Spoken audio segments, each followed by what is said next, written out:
Welcome, everybody, back to CMO Weekly, the show where we sit down with the world's top marketing leaders to uncover the bold moves, tough lessons, and breakthrough ideas that shaped their journey. Every episode, we go beyond the headlines to explore what it really takes to build brands, lead teams, and stay ahead in a fast-changing industry. I'm Haley Clover, and this is CMO Weekly. This episode is brought to you by Open Fortune, the only marketing company putting your brand inside actual fortune cookies. Yep, those cookies you crack open after dinner, they're now prime real estate for your brand message. Open Fortune distributes millions of branded fortunes every month through thousands of restaurants nationwide, giving brands a moment of surprise and attention that no banner ad can match. Want to reach people when they're smiling, engaged, and ready to share something fun? Head to openfortune.com to learn more. Okay, I am super excited. Our guest today is a seasoned marketing executive with over a decade of experience scaling innovative brands across beauty, e-commerce, and the food and beverage industries. She currently serves as the head of marketing at Blue Apron, a wonder company, where she is leading the iconic brand into its next chapter. Her role spans full funnel marketing, including brand strategy, performance marketing, social media, and customer retention. Prior to joining Blue Apron, Raina has spent 5 years at Wonder serving as the head of marketing and as the company's first marketing hire, which I think is amazing. Can't wait to talk about that. She built and scaled a high-performing team from the ground up, shaping nearly every aspect of the brand's marketing engine. Under her leadership, Wonder successfully launched and scaled multiple brands, evolved its growth and retention strategies, and continuously refined its identity through several transformative chapters. Raina Enand, thank you so much for being on the show. Thank you so much for having me. I'm so excited to be here. Of course. And as always, we are also joined by Carlo Palomino, the president of Open Fortune, our amazing sponsors. Carlo, thank you also for being here. Pumped. So pumped. Thanks so much.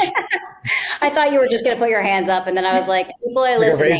Like a raise the roof moment. Yeah, we got to bring that back. Oh my gosh. Raina, I'm really excited to chat. There's so many things, even just in your bio, that I want to get to, but I want to hear a bit more about your career. I know that there was so much experience that I didn't even touch in your bio. So give us a little snapshot about how you started in marketing and some of your past experience and how you've even found yourself now at Blue Apron and Wonder. Yeah, absolutely. So I started my career at L'Oreal doing very traditional brand marketing for brands like Yves Saint Laurent and Giorgio Armani. I tell everyone that like L'Oreal is like one of the best marketing schools you can go to. It's almost as if you're getting your MBA in marketing, but it's, real life hands-on experience. And really learned, how to read a P&L, how to do traditional brand management, how to launch products in the US, how to work with supply chain, finance, cost of goods, right? Like they really throw you in and like they have it down to a T, down to a science. I spent an incredible amount of time there really launching, different products for both brands.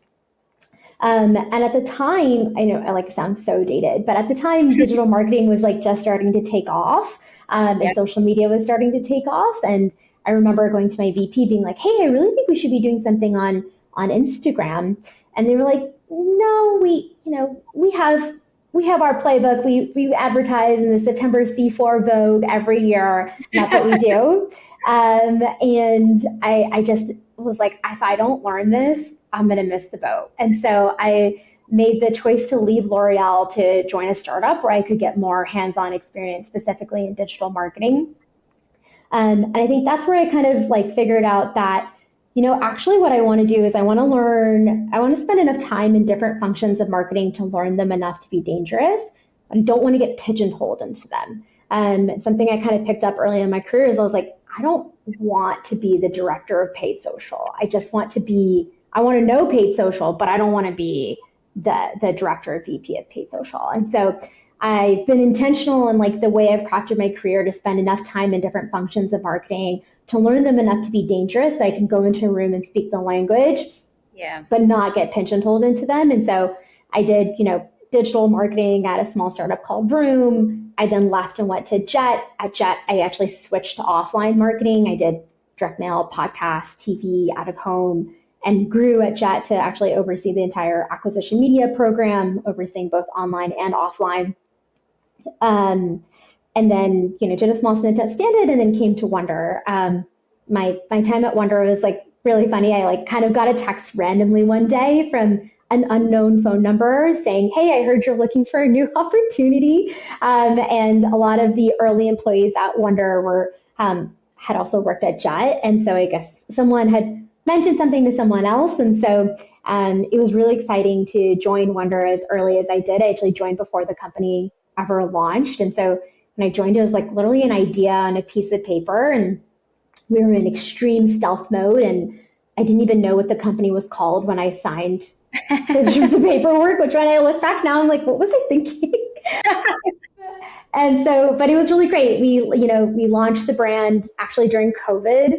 And so that was like an insane experience to launch a brand from the ground up during a pandemic, a brand new business model idea.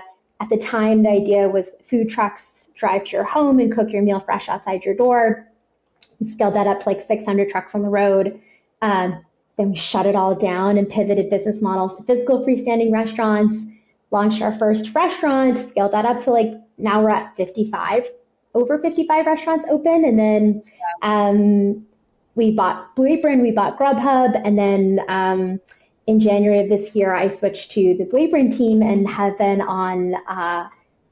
been part of the Blue Apron relaunch that just went live a few weeks ago. So I don't know, my like quick spiel on my resume and experience. That's incredible. And congrats on the refresh. We're definitely going to dive into that, but I know how much work that had to have been. So congratulations on it going, live. Thank you. I was laughing in my head when you were talking about getting a text from an unknown number, because the amount of spam texts that I get right now that are like, we need you to work. You can work at home for 2 hours and you can get paid all the time. I got one today, Yeah. And so it's just funny that was real, and now you get so many, and they're just. But it's like 6 years ago when I got that text, that was not a thing that was happening, right? Like now I get one like every week. It's like, hey, do you want a job? And I'm like, what is this spam text message? But 6 years ago, that really wasn't a thing. And I remember texting back being like, who is this? And they're like, oh, it's blah, blah, blah. And I knew the name as soon as that person told me their name, I was like, oh yeah. And like, I know you. But yes, it is ironic, like to put that into context of 6 years forward, like I definitely would not have responded to that text message. It's kind of crazy, right? When you think about it that way, like if it was now that happened and the whole I never would have responded. Yeah. Wild. Yeah. You were a trailblazer in the getting a job. Report as junk immediately. Yeah. Exactly. Well, and also just wild to think of the growth of Wonder and what you took it through starting during COVID. I mean, that's just like mind blowing, the type of growth that you can have starting during, but I guess for specific companies, there was a complete opportunity to grow something new in a new landscape that, people maybe weren't considering before. And I'm sure that was a part of it as well. Yeah. I mean, Wonder was in development well before the pandemic, right? Like there was a team of people who were working on the concept, signing on partnerships with, Bobby Flay and Mark Murphy. And I think I was, there was like about 20 of us when I first started. So I don't think it was a concept that was born because of the pandemic. It just kind of almost was like fortunate timing, because the business model of a food truck driving to your home and cooking your meal fresh outside your door actually was great during the pandemic, because no one could go anywhere and no one could go to a restaurant. And here we are delivering restaurant quality meals to your door with no contact. And so I think it's just like a really big stroke of luck, and that the timing happened the way it did, but it was not something that was like intentional, if that makes sense. Yeah, no, it totally does. So Wonder buys Blue Apron in 2023, correct? Yeah. So, I've known the Blue Apron brand for a while, and I think it's super recognizable, but it's obviously gone through this big refresh now and rebrand. So tell me a little bit about, as a marketer in general, how does this start when you say, okay, we're going to completely rehaul, refresh? What are the beginning stages of that? Like, what do they even look like? Yeah, that's a great question. So it started with business strategy. So I think when, Wonder acquired Blue Apron, we spent a lot of time with the data, customer feedback, customer surveys, like what is going on here? What do customers want? What's the feedback, right? And I think when we started to take out the feedback and go one by one and say, okay, what does the business and pricing strategy look like? And we made the decision to walk away from subscription. When we got the feedback that like people want simpler solutions, people don't want to cook a meal kit for 45 to 60 minutes. They want to be able to put dinner on their table faster, which is actually something that actually changed post-pandemic. During the pandemic, people actually enjoyed the longer cooking process because they had time to cook through a longer cooking process. Now everyone like picked up a skill during COVID, like sourdough, or like I learned how to cut hair. So everyone like learned something, and like a lot of people learned how to cook through Blue Apron. But then once the pandemic was over, life went back to normal, and if anything, life went to a more chaotic state than it did before COVID was for a lot of people. And so the insights of like, nope, people want like faster, easier solutions for mealtime. We actually like rebuilt the entire technology stack that's powering Blue Apron, front end and back end. And so once I kind of took in all of these changes that were going to happen from the business strategy side, the decision became really clear that like we needed to rebrand for people to understand that this was a new business, right? Like if we didn't package this as like visually new and like from a voice perspective new, people, my biggest concern was that people would just be like, oh, Blue Apron, yeah, I've heard of that, I know what that is, and then just like pass over it versus being like, you almost want to put a little bit of shock as like, wait, did you just say Blue Apron? So that they would take that beat in that moment to listen and say, wait, you're not a subscription anymore. You're more than just meal kits. You're this, you're that. Because we really needed to almost like change the definition of what Blue Apron was in people's minds. And so from business strategy, we took that to branding and marketing strategy. Okay, so now take me through branding and marketing strategy. So now we've got this new narrative that we need to, sell. Blue Apron is no longer subscriptions. It's now, and it's also not now just quick meals. I imagine that you decide, okay, how do we tell the emotional part of this storytelling with it being, a more efficient option? Yeah. There's two sides to that coin. So the first side of that coin is the branding side. We brought in an agency called Associates by Design to help us rebrand. So the rebrand brief was, we want it to still feel like Blue Apron because Blue Apron has incredible brand awareness that we don't want to let go of. But we want it to feel modern. We want it to feel fresh. You'll see that the new Blue Apron the color palette is a lot more neutrals, less saturated colors, so that the food is the star of the show. The photography style looks like as if the food's in your home or you're in your kitchen versus like in a studio, really perfectly plated and things like that.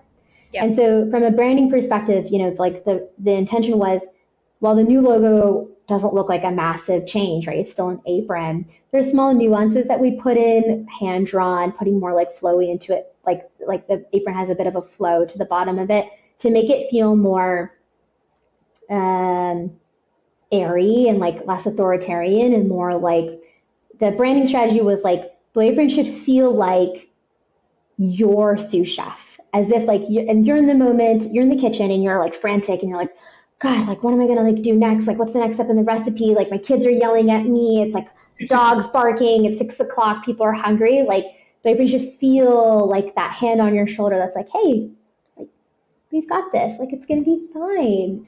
And like breath, a good deep breath. Yeah, we're here for you. Yeah. So that really got woven into the entire digital and marketing experience. So that's on the branding side, and then on the go-to-market side, our upper funnel kind of like media campaign just went live yesterday, actually, where we partnered with an agency called Quark to come up with our like go-to-market campaign. Okay. And our go-to-market campaign is, centered around this idea that like there is extreme subscription fatigue. And we kind of tapped into this insight. I don't know if you guys have this experience, but I just like bought a scale like a few weeks ago, and I have to sign up for a subscription for the app in order to use the scale. Like the scale is like a smart scale. And I was like, I just want to know what I weigh.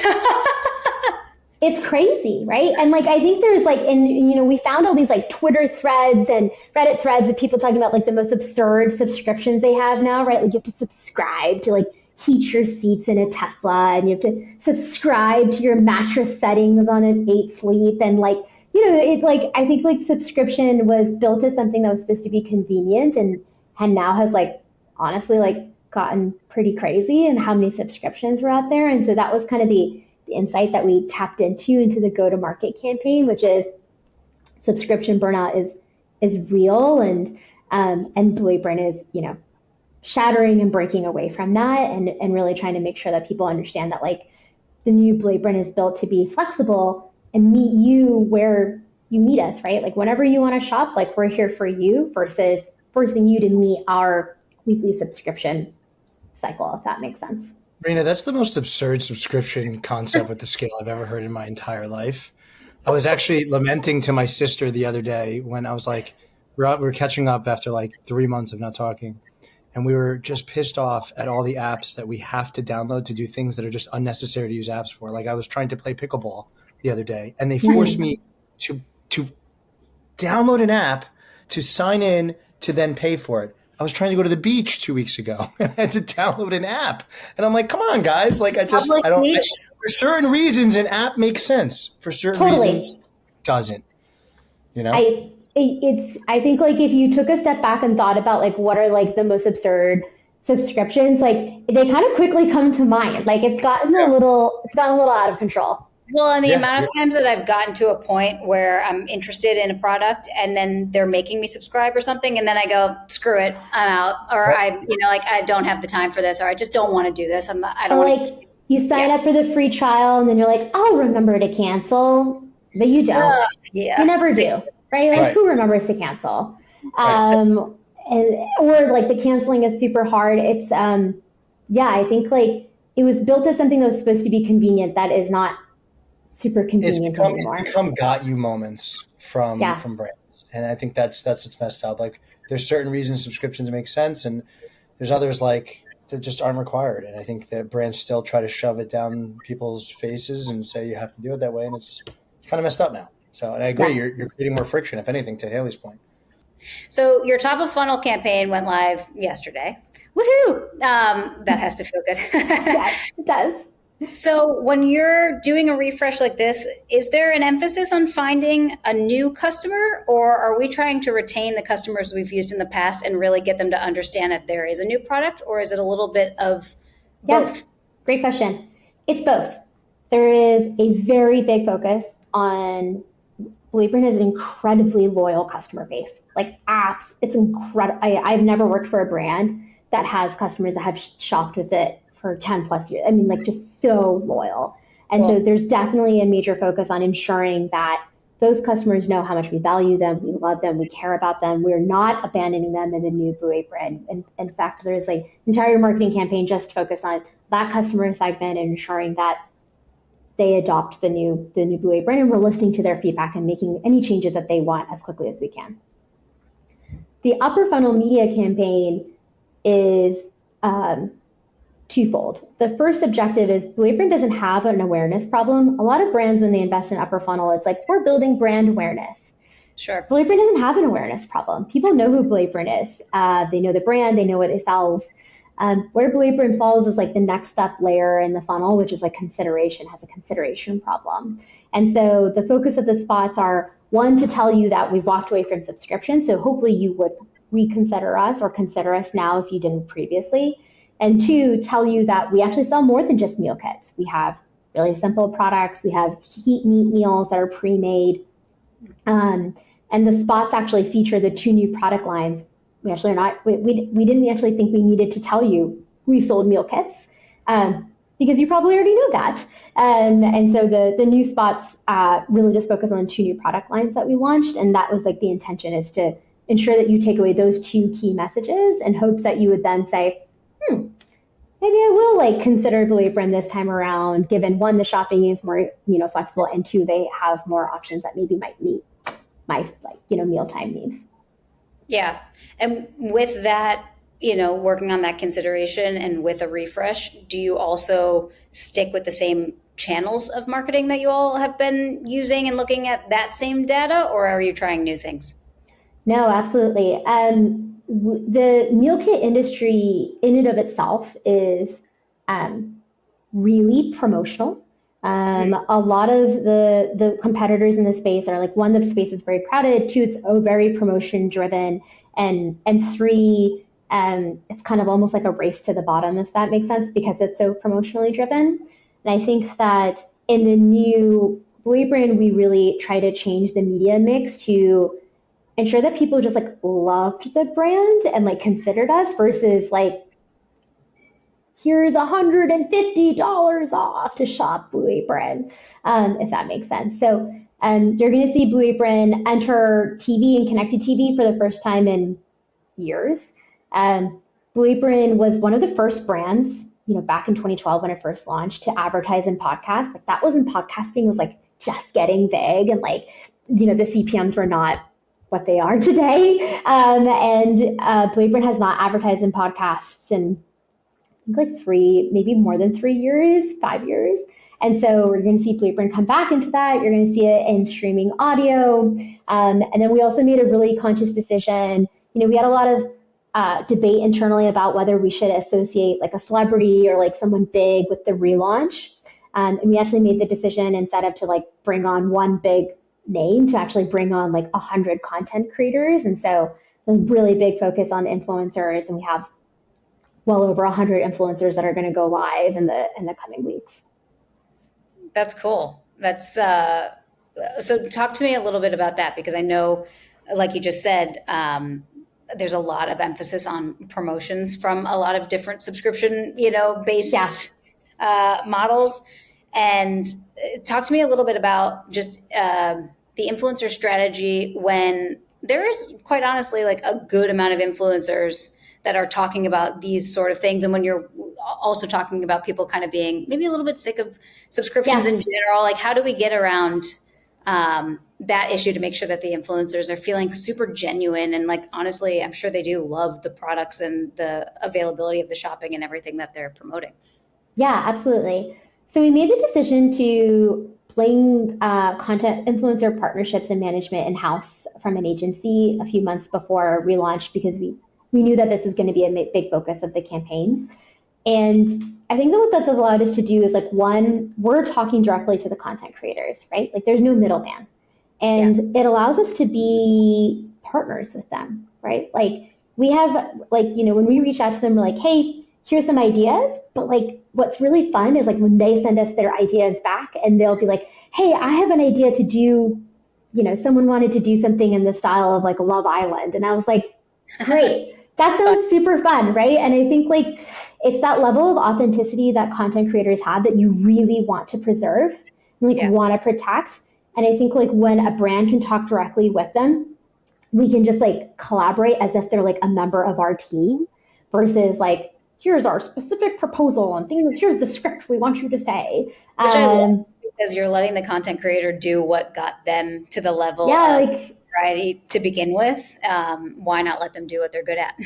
yeah, exactly. And so, and like, it, if it doesn't feel natural, like it doesn't work, right? Right. People are very astute and aware these days, especially Gen Z. I'm like, this is fake, this is written, this is AI generated.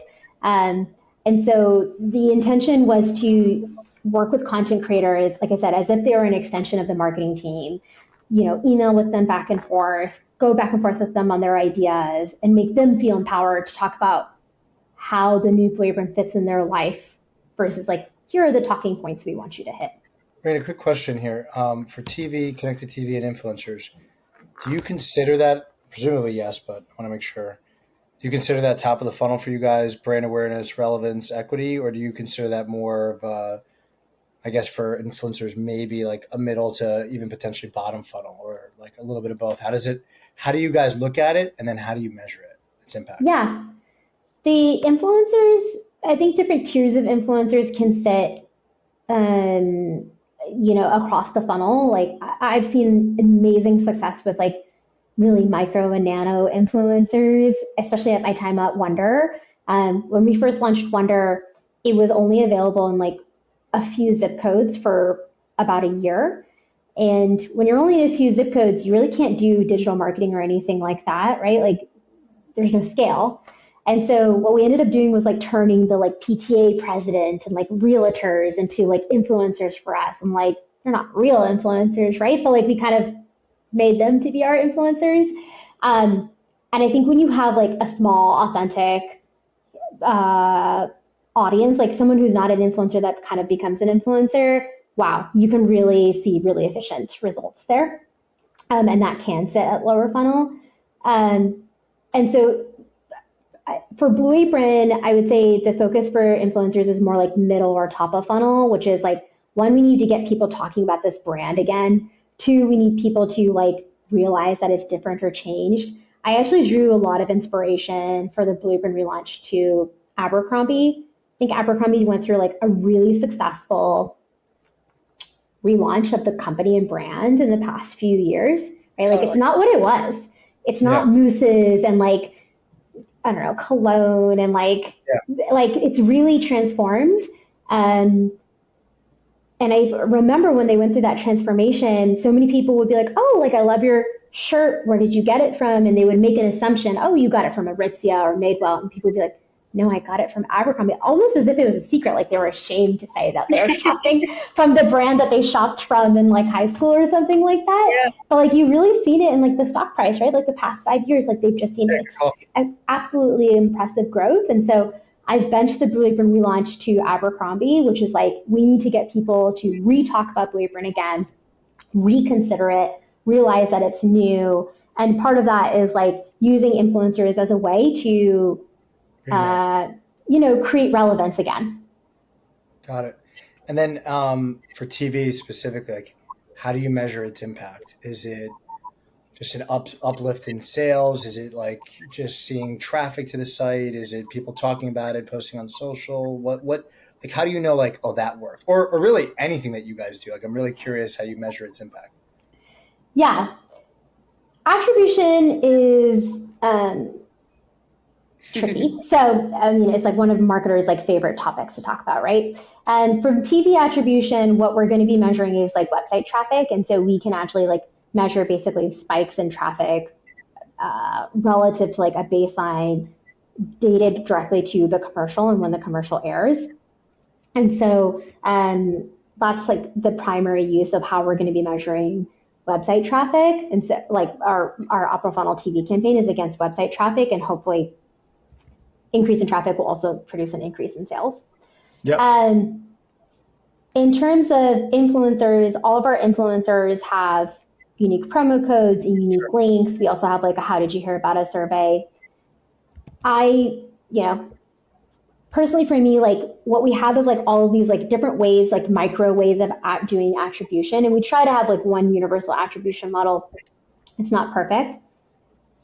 I think like the opportunity in this space to me is like, I've been saying this a lot. I haven't gotten there yet. So I'm like, I don't want to like spill my secret, but I feel like there's like a world for someone to win where they can like take fast touch attribution, multi-touch attribution, media mix modeling, and like throw on an AI layer on top of all of it. That becomes like your mega source of truth. But hopefully I'll have, and like that's like something I hope to build in like the next few months at Blue Apron. But I think there is like definitely a way that we can be leveraging AI to like use all these data signals that are kind of disparate or disconnected, like pull them in to hopefully get a better answer of the truth. That's awesome. And that product doesn't exist exactly like you said it, but there is a company called Rockerbox. Yes. I know the founder well. You know them? Yeah, Ron's the man. Yeah. Yeah. Is one of the ones that I was looking at for sure. Yeah, good people. And I think they just got acquired too, if I'm not mistaken. So what is, now that this campaign has launched, what's next? Like you look at the data and then make an informed decision on the next strategy. What does that look like for the next like year of Blue Apron? Yeah, I mean, I don't think this is like we're done, right? Like we're going to have to continue to invest in the brand consideration, brand relevancy for like the next few months. I don't I don't think that's like going to be going away. There's kind of two main focuses that we have. The first is optimization, right? Like we made a massive amount of change very fast. That doesn't mean everything went perfectly, right? Like we went live, there were definitely tech bugs, there was definitely consumer feedback. And like very quickly, what's great about Blue Apron is that it has such loyal customers. And like very quickly, they were like, nope, this, yes, love this, don't like this, want this changed.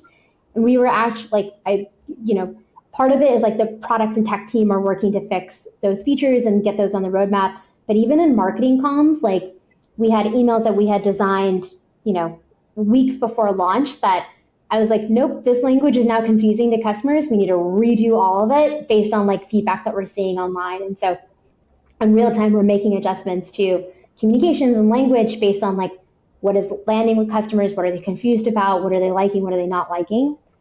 I think in terms of the next like 1 year or 2 year roadmap that you're going to see from Blue Apron is like this continued focus on flexibility, giving customers control. How does that come through from like a personalization perspective and things like that? You'll see new products come from us. But yeah, we're definitely not taking the gas pedal off anytime soon on this brand. Awesome. And just as a kind of an overall question, what is it that keeps you excited every day as a marketer? As somebody that's done this, forever, is there something very specific that like gets you excited about coming into work every morning? I'm very driven by puzzles or like intellectual challenges.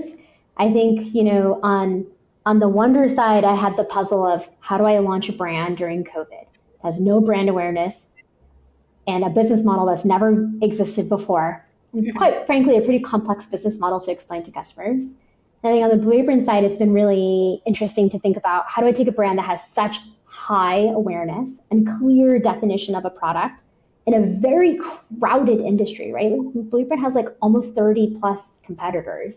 Yeah.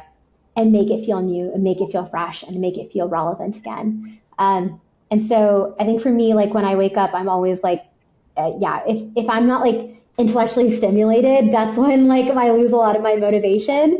But I'm very much like a puzzle driven person. I guess I've always been that way. I love that. That's amazing. One more question. Sorry, Hale. Just curious on the brand side.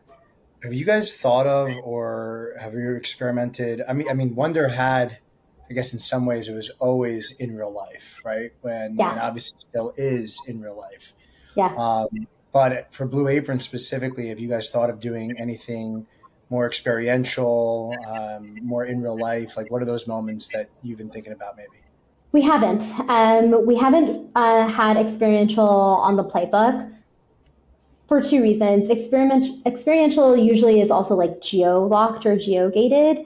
And I think that Blue Apron is a national brand that ships all over the US. And so when we think about where to put our marketing dollars, we wanted to make sure that we could like stretch our budget to hit all of America as hard as we could.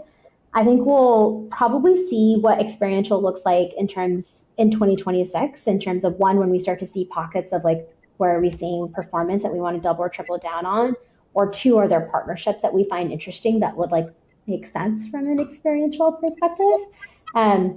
But yeah, that was definitely a decision and like conversation that we had in house, but taking those dollars and like trying to increase our reach as much as possible was the priority at the end of the day.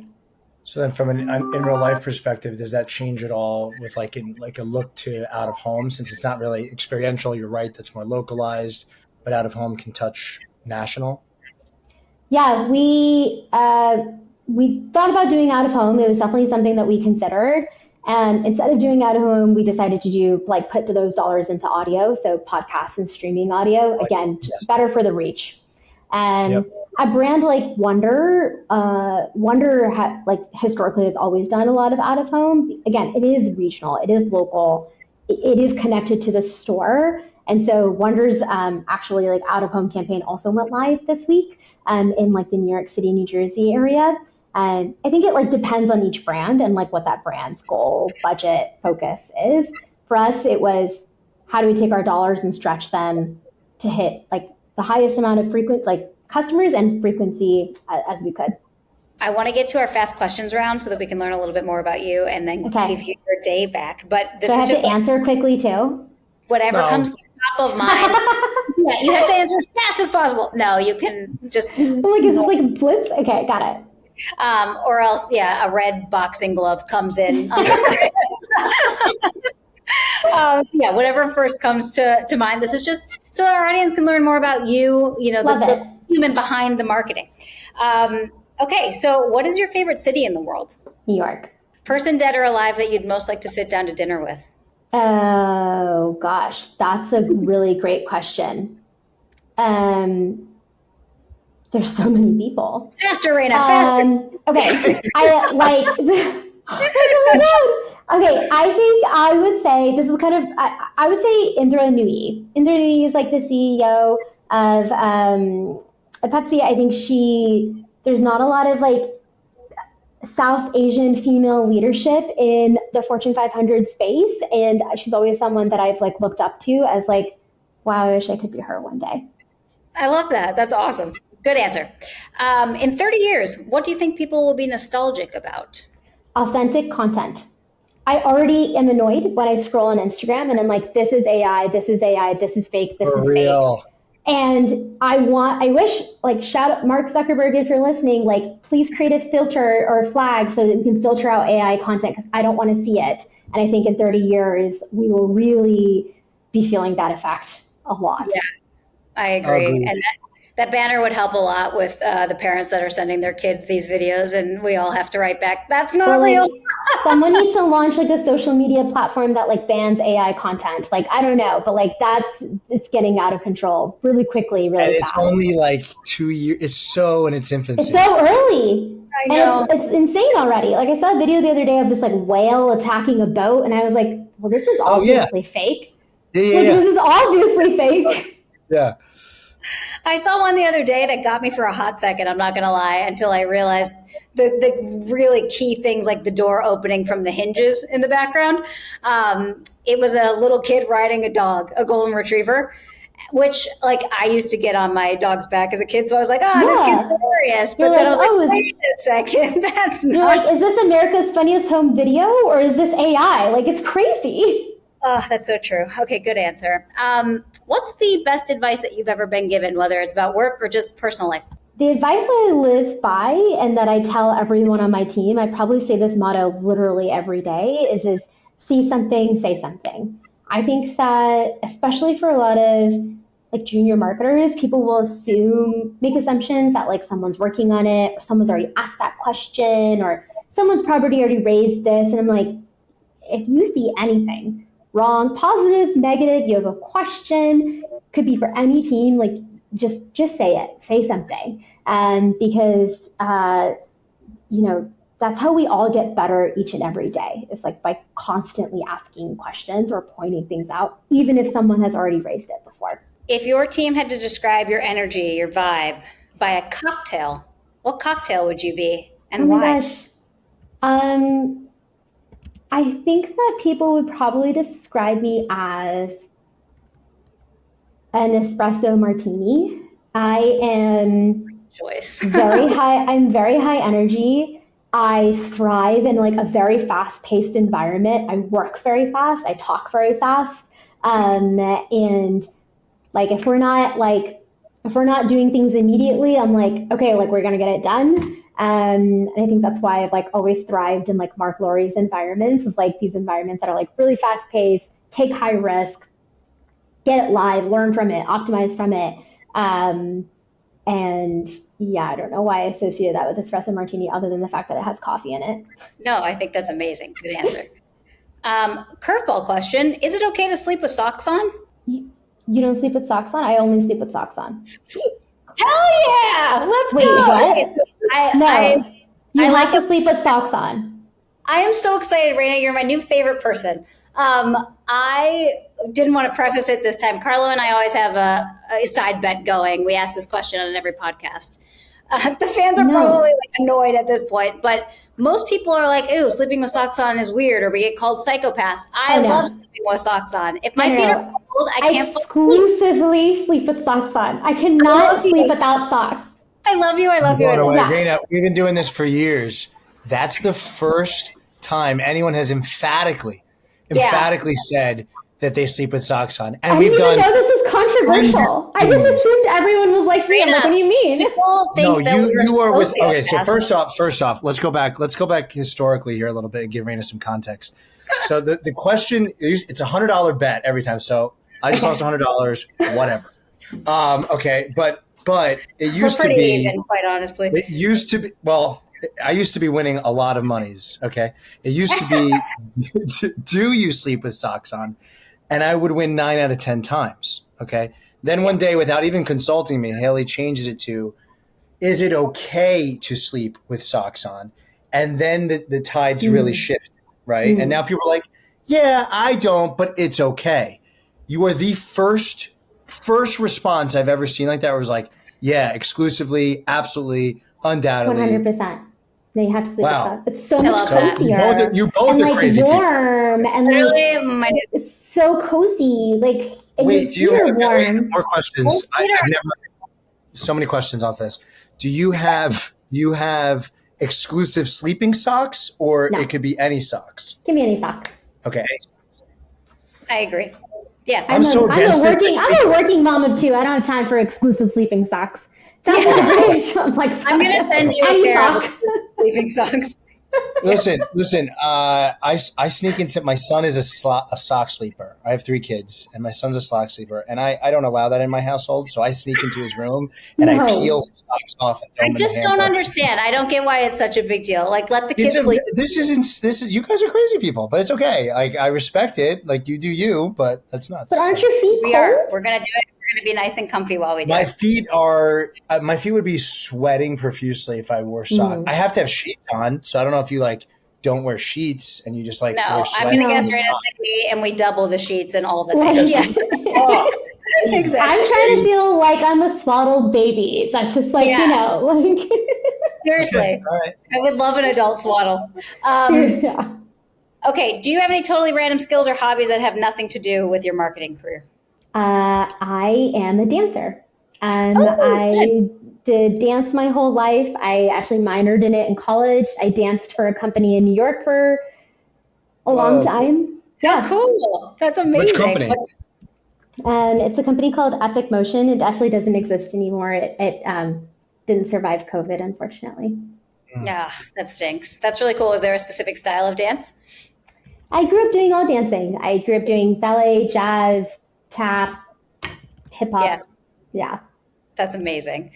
Okay, and then last question, and that way I give you your time back. I've kept you for too long. Is there a brand that you secretly love, like a guilty pleasure brand that you love? I don't know if there's like a brand that I'm like, or any type of like guilty pleasure. Like, do you love Love Island, you mentioned, or is there something that is like kind of, I don't know, you feel maybe embarrassing to admit? I don't know if this is an answer to your question, but something that I love is I love TV. I love TV. I watch a lot of TV. A lot of people are like, how do you consume so much content when you are a working mom of 2? And I'm like, I love TV. I'm like, I know I've watched a lot of TV, a lot of television shows. I'm like always up to speed on it. I think in terms of brands I love, I don't know if there's like a brand that I'm like, wow, I love them. But like one of my favorite things to do is to like keep tabs on like, what is the latest campaign or like what's going on and like have, I don't know, like an opinion about it. We actually have a Slack channel internally that I started where like all it is like a channel for people to talk about interesting things that they're seeing other brands doing and for us just to have a discussion about like, why do you think it's interesting? Do you like it? Is it good or is it bad? And you know, everyone's, and that's just like one of my, I don't know if it's like, oh, this brand always hits the mark for me, but it's just like, I just find it really fun to like kind of almost put yourself as like, what was the marketer in the room when they were talking about this? Yeah. Right now I fell into the cat's eye rabbit hole because I started with the Sydney Sweeney ad, then it started going to the Gap ad. Then I was like, what is this girl group? Then I found out that there's a TV show about the girl group. Did you watch it? Now I'm in it. I'm on episode 6. I haven't finished it yet, but like I'm in it. I fell into the hole. No, I didn't think I was going to like that show. And then I was deep in the hole as well. Yeah, it's really captivating. Yeah, Yeah. I love it. Thank I love you, that. Gap, for introducing me to this. Yeah, so smart. That campaign was incredibly smart. That's like a whole other conversation. Yeah. But I love that. I love the Slack channel because it's so true. You continue to learn every day by the campaigns that you see and being able to just talk about them and feel like you don't always have to talk about specifically the product that you work for. Oh, you can take inspiration from anywhere. Yeah, I love that. I love that. We do the same thing. We have like a Brands in the Wild channel just to see like brands that we love doing cool shit. Exactly. Like, what is everyone doing? Smart. Yeah. Smart. Oh, Ours Raina, is called. fun. Oh, thank you. But this was so much fun. I know we've taken up a lot of your time today. I'm really excited to follow along with Blue Apron and the new campaign. I'm gonna go Google and do all the things now that it's out. Yay! And Carlo has promised to try the food. So with his direct mailer and his promo code, give that channel attribution. I'm gonna make sure he does it. Carlo has many kids. I'm sure his wife would absolutely love to have some pre-made meals in the house. She's already pumped about it. Like no doubt about it. Like that. How old are your kids, Raina? 4 and 1. Oh, you're in the real thick of it.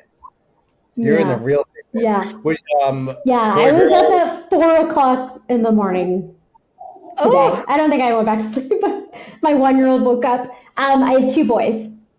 2 boys. Beautiful. I will say now, unequivocally, in my opinion, by the way, now having 3 gone through the ages, 4 to 6, 4 to 7, that's the sweet spot. So inhale it. It's a lot of fun. Yes, my 4-year-old just started pre-K this week, which is very emotional. But exciting, yeah.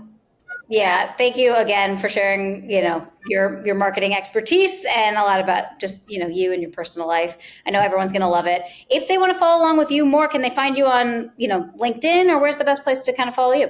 LinkedIn. Yeah, follow me on LinkedIn. I'm not super vocal in my social posting, but yeah, you can follow me on LinkedIn. And then what's the username for Blue Apron on Instagram? Is it just Blue Apron everywhere? Blue Apron. Yeah, okay. Blue Apron everywhere. Amazing. Everyone go try it and look out and listen for their, ads now on podcasts, on the other podcasts you're listening to. But if you liked what you heard today here, please hit subscribe, even though everyone's annoyed at subscribing for things. But hit subscribe here because we're not. It's a free subscription. It's different. It's a free subscription. You're right. It's free. Free listen. But again, thank you so much for being with us. And it was great to have you. Thank you so much.